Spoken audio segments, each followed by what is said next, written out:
Secretary of State Mike Pompeo is meeting with leaders in Paraguay and Peru today, part of a tour of 4 South American countries that will end on the Colombian border with Venezuela tomorrow.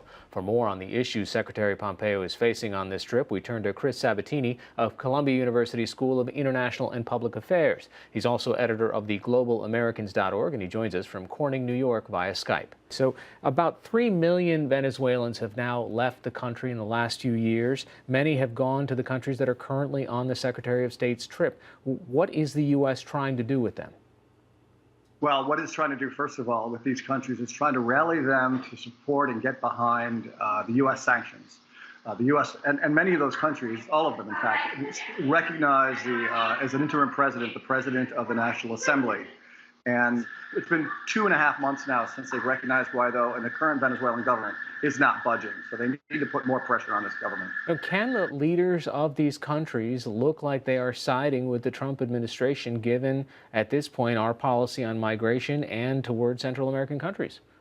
That's exactly the problem, Hari, is that this is there are 3 issues that are driving U.S. policy towards the region. The first of them is its policy towards Cuba, the second is policy towards Venezuela, and the other is immigration. Its cutoff of aid to Central America, its threat to cut off the border, makes it a very difficult government for many Latin American leaders to get behind and support on this issue of Venezuela, which is critical. The Trump administration's levels of public approval are very, very low right now in the region. Secretary Pompeo is also placing a bit of the responsibility on China and Russia's feet. Well, what does that mean?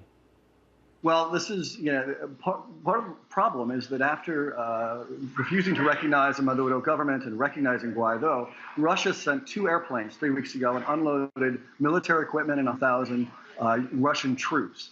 And that really is a show of force in support of Maduro and against the U.S. policy. And then there's China, which has lent at least $60 billion to Venezuela. So what the U.S. is trying to do is to demonstrate that these are risky partners. And it's unfortunately citing the Monroe Doctrine of 1823, which goes a long way back and doesn't have a particularly pleasant history in Latin America.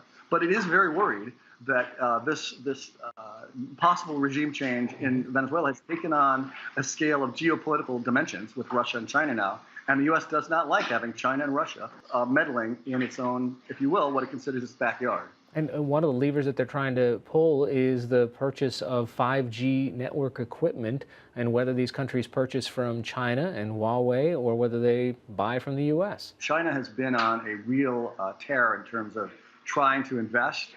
Its investment in Latin America has increased by 24% in recent years, and it's become one of the largest investors and one of the largest export markets for Latin American countries in recent years. So it's really becoming a challenge to U.S. influence, mostly soft power, but also its economic power in the hemisphere.